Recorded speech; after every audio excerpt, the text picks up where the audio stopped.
Is Halloween about devils and demons? Well, it can be. Is Halloween about tricks and treats? Well, it can be. Is Halloween about masks or costumes or parties or scary movies? Well, it certainly can be, but Halloween isn't any one thing. It's a celebration of everything that is sinister and dark and spooky. And with good cause. The dead walk among the living on Halloween. And so we dress and act spooky that night so they can't tell who is living and who is dead. If you want my advice, I say stay inside. Lock the doors and the windows. Turn on all the lights. Go to bed early and count your blessings. Because the legends about Halloween are all true. Witches and revenants and wraiths abound. So the safest course of action, the smart thing to do, is to get your thrills the old-fashioned way, with Halloween stories for weird kids.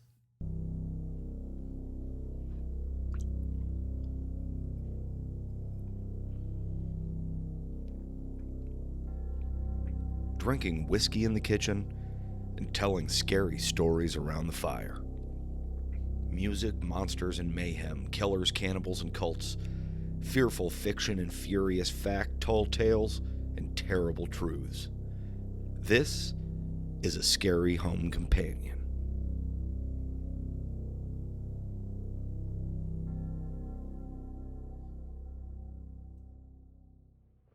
The House That Eats Children. Over the years, there have been many stories and legends about the Baba Yaga. Usually a witch, other times a trio of sister witches. The Baba Yaga is sometimes depicted as being cruel, other times kind. Usually a bit of a trickster. The Baba Yaga lives in a hut that walks on two legs with knees bending back. While there is no indication that this witch ever feasted upon living children, her hut had much darker appetites. It had been given a semblance of life, and as with every other living thing, it had developed needs and wants. It had hunger. The thing it hungered for the most was children.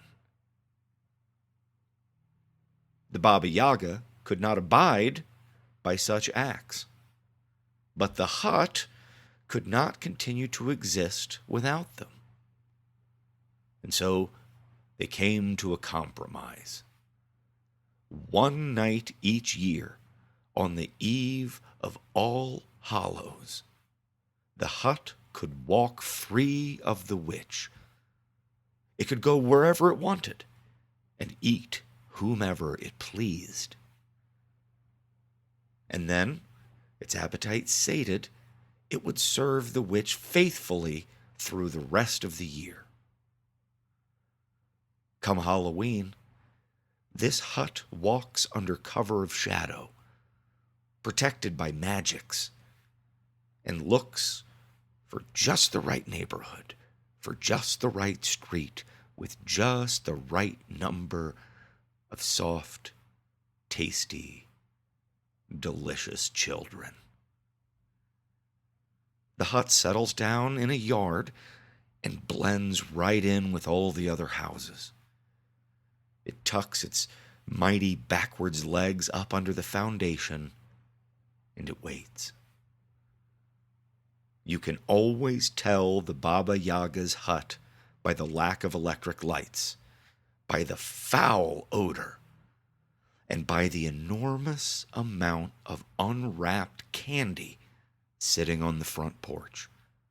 Just outside the front door, a treasure trove of sweets sitting unguarded to lure in the children, to get them close enough that it might slurp them through the front door and chew them up. To the hut, children are the Halloween treats. So young ones, listen and listen well. When you are out trick-or-treating on Halloween night, beware of unusual houses. Stay away from homes without lights, and never touch unguarded candy. Because if you approach the wrong door, it might just gobble you up.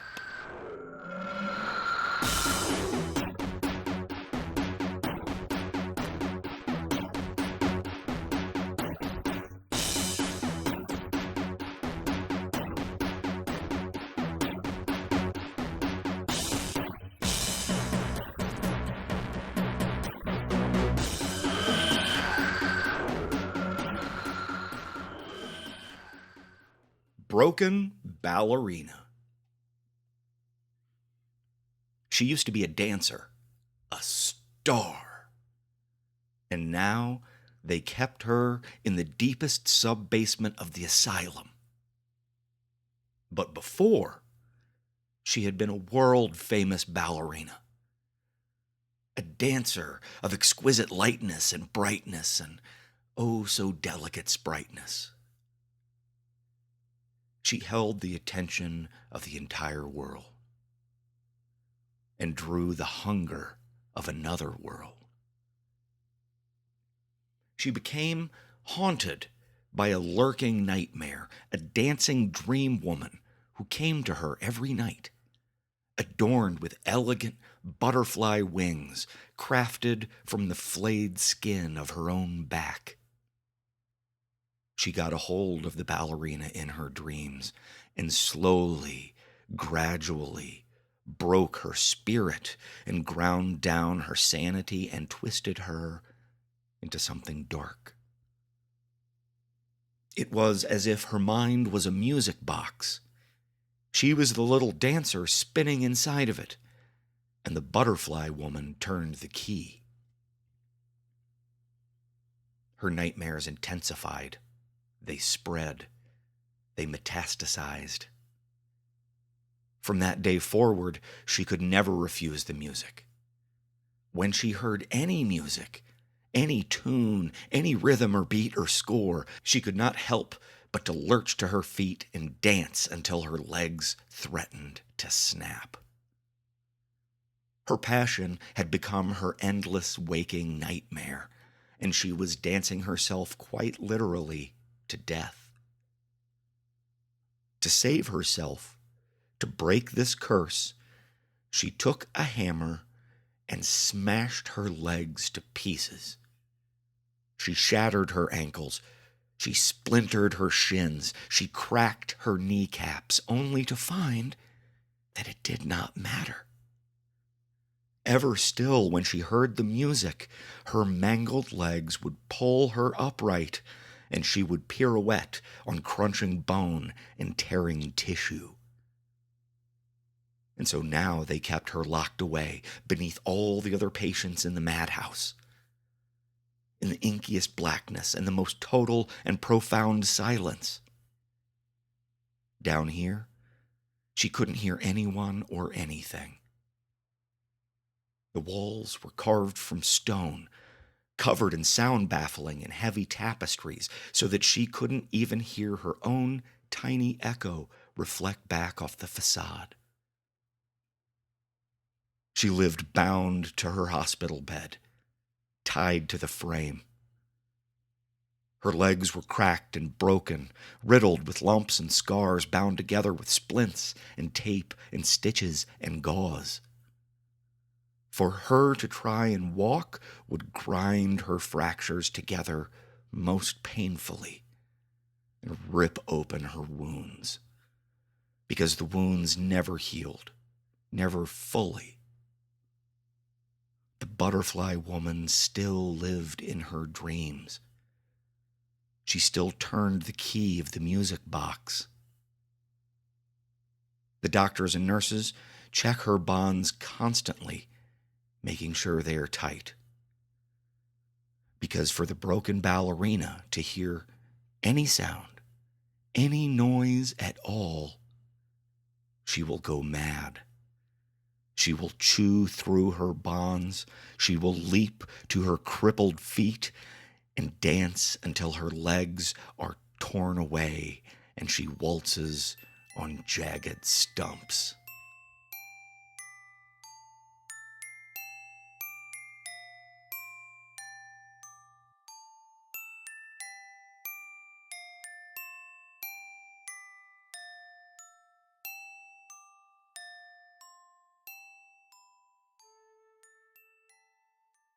The man who liked teeth.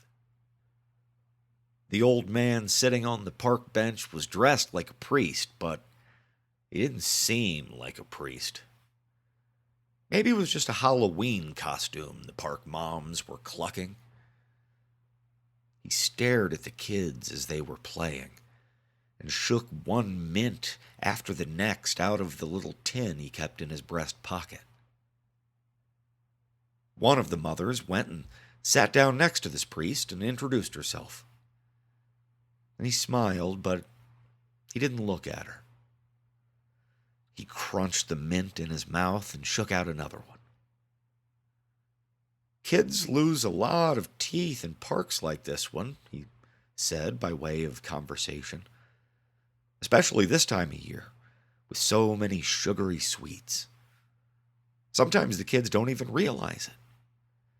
Can you imagine? Just teeth left in the dirt.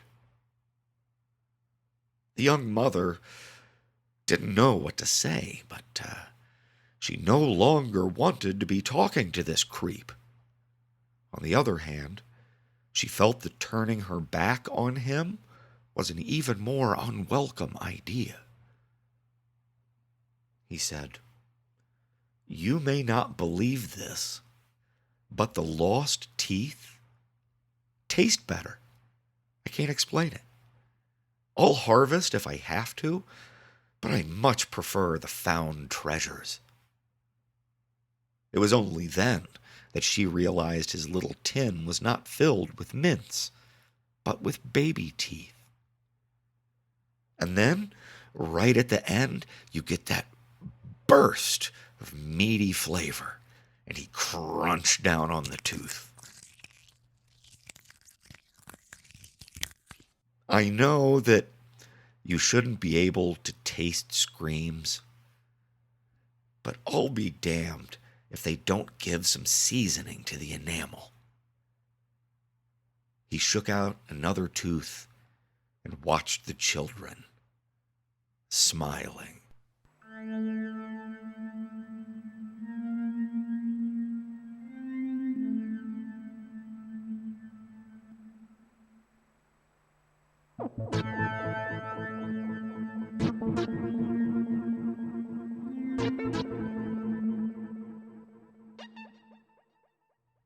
Carrion. After the crew had abandoned the shipping vessel, it became a ghost ship.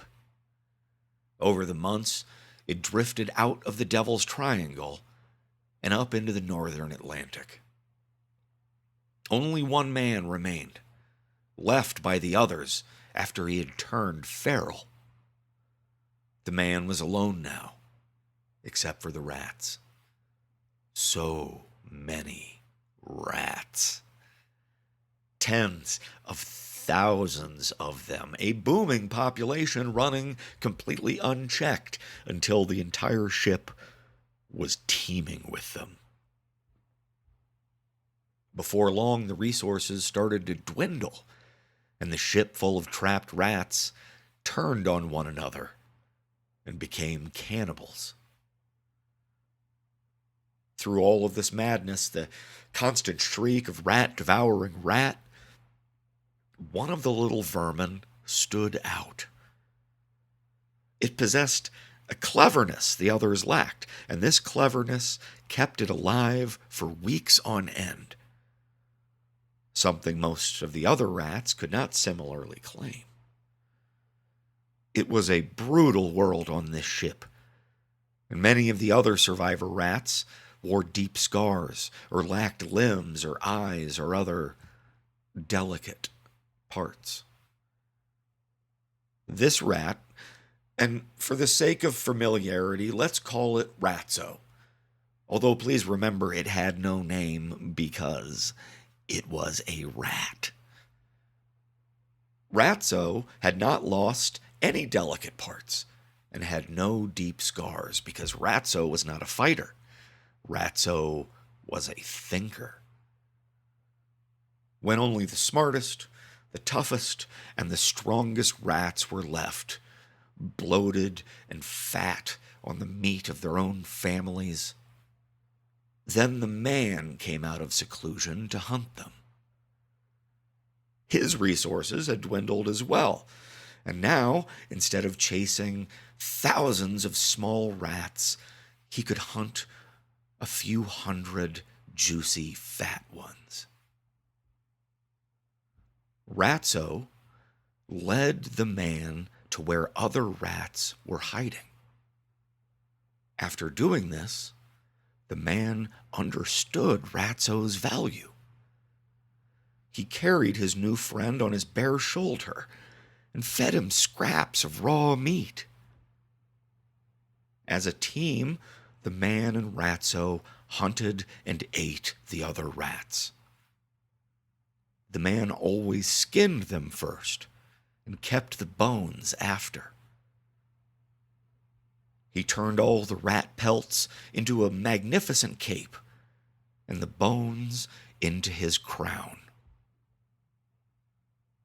One day, there were no more rats to hunt. Ratzo tried to escape, but had already shown the man all of the best hiding places. So Ratzo was quickly caught, cooked, and eaten. Treated as a feast fit for royalty. And then Ratzo's skull was cleaned, bleached, and made the centerpiece, the crown jewel for the Lord of Carrion.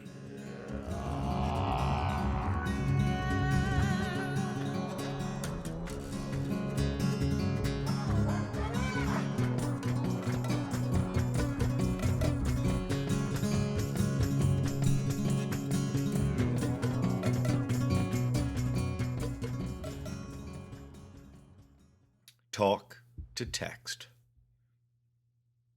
Being a full-time, stay-at-home dad with 3 kids under the age of 5 is a demanding gig. For this reason, Joe didn't like to worry about his phone. He would turn off the ringer and have all phone messages converted with talk to text. This way, he could just read whatever was sent to him when he had time and not constantly have to be distracted from the kids by the phone. One morning, as he was coming down the stairs with a baby in his arm, he got a message from his mother. He glanced at the screen and it read, "Your mother passed away last night. I'm very sorry." Joe sat down on the floor at the base of the steps. He put the baby next to him. He was numb and waiting for the room to stop spinning.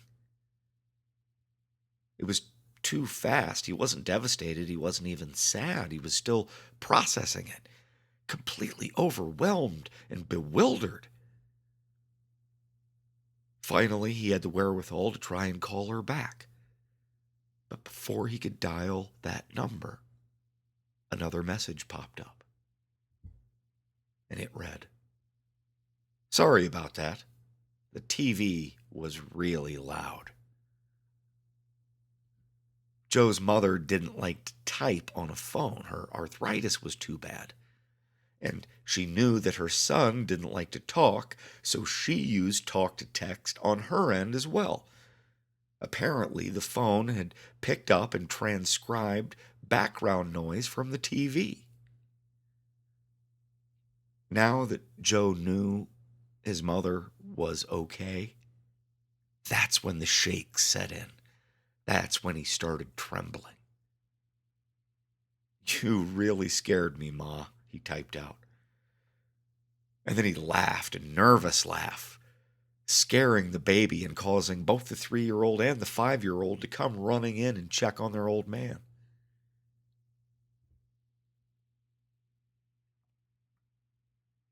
His mother wrote, "How are my grandbabies?" He responded, "They are great. Okay, I have to go, Mom. I'll call you tonight and we can FaceTime with the kids." She messaged, "You tell them I love them, Joseph, and I love you too." The rest of the day was a blur of diapers, spilled food, and Paw Patrol. Just like most days. Time flew, and it wasn't until well after dinner that there was time to gather everyone on the love seat to FaceTime with Mamaw. Joe was surprised when his cousin answered instead. "Hey, is Mom around?" he asked. "Joe, didn't you get my message? Your mother passed away last night. I'm very sorry."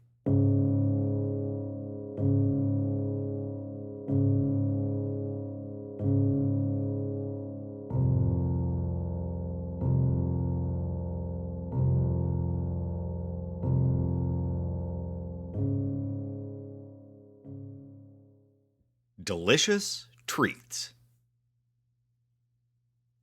At the start of trick-or-treating, there had been a whole pack of them. 16 in all, from the 3rd and 4th grade mostly. There was safety in numbers.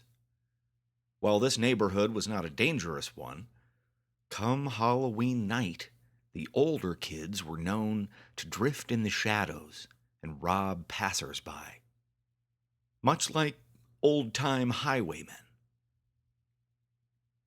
Over the course of the next few hours, more and more porch lights turned dark.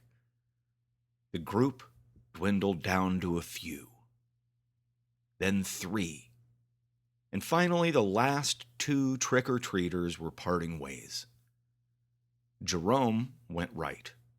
His friend went left. It was only a few blocks' walk back to his house, but instantly Jerome felt eyes on him. He looked around and saw a handful of teens wearing masks. They were watching him from the next block up. He would have to walk past them to get home. Instead, he turned and went down a different street. It was a much longer way home, but clear of teen ruffians. He heard a soft murmuring and looked back to see that they had started to follow him. His pillowcase was halfway to full, must have weighed over 10 pounds. It was a tantalizing prize for the older kids. They had longer legs and greater hunger, and so they started catching up. Jerome walked faster and faster until he gave up all pretense and started to run. It wasn't very fast after so many hours of walking and carrying so much jostling candy, but it was as fast as his little legs could carry him. When the teens started to run, Jerome knew he was all but caught. Desperate, he left the street, ran through a yard, and up to the closest house. The front lights were off, but he sprinted up onto the porch and pounded on the front door. he heard the teens in the yard behind him. They were approaching slowly now. Jerome turned to look back and almost slipped and fell. He had stepped into a huge mound of candy laying on the welcome mat. It was all unwrapped and ooey gooey soft under his shoes. The teens were upon him now, all crowding in and pushing Jerome against the door, which slowly creaked open. Inside was nothing but moist, pink darkness, and row after row of jagged, sharp teeth lining the door frame. The house slurped them up and gobbled them down, savoring every single crunchy bite.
And see what the vampires like.